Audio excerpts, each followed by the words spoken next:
សួស្តីពុកម៉ែបងប្អូនទាំងអស់គ្នាថ្ងៃនេះខ្ញុំនឹងនាំពុកម៉ែបងប្អូនទាំងអស់គ្នាទៅកាន់រមណីយដ្ឋានភ្នំគូលែនអញ្ចឹងចង់ដឹងថាសកម្មភាពរបស់ខ្ញុំយ៉ាងណាខ្លះទៅតាមដានវីដេអូនេះទាំងអស់គ្នាបាទអ្នកនរគ្នានេះគឺជាគីបស៊ីនរបស់ខ្ញុំដែរគ្នាមករកនោះគឺគិតអ្នកដប់ហើយពួកខ្ញុំមិនអាចជិះម៉ូតូឡើងបានទេបាទគាត់អត់ធ្វើទុកចិត្តខ្ញុំដែរអញ្ចឹងអរគុណគាត់ដែរគាត់ដប់ផងគាត់ជូនទៅវិញផងទៅវិញទៅមកលើជួបងខ្ញុំទាំងអស់គ្នាតោះ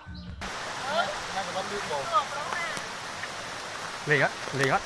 លេងអត់លេងអត់ពី TikTok មកអត់ទេលេងអត់អូតើបងនេះជប់ទៅលេងមើលអត់នេះជប់ទៅលេងមើលបាត់ហើយងាប់អើយថ្ងៃទៅថតថតមកពីនោះហើយមិនថតចុយមកចុយមក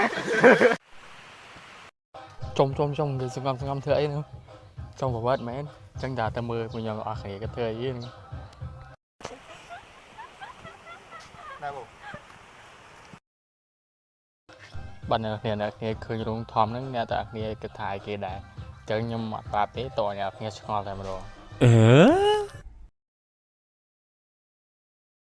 បាទអ្នកគ្នារោងថងហ្នឹងគឺត្រីសាបាក់អ្នកគ្នា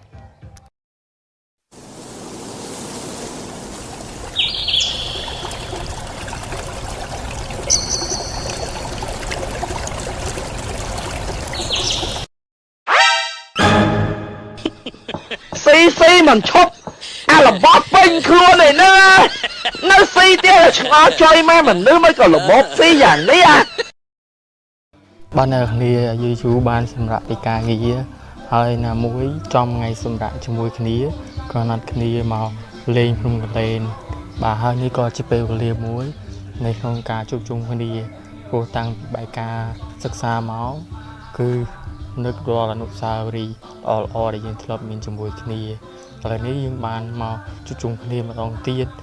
មករំលឹកអនុស្សាវរីយ៍ដែលយើងធ្លាប់ធ្វើក៏ដែលនៅរៀននៅអីគឺនឹកឃើញទាំងអស់អ្នកនរគ្នា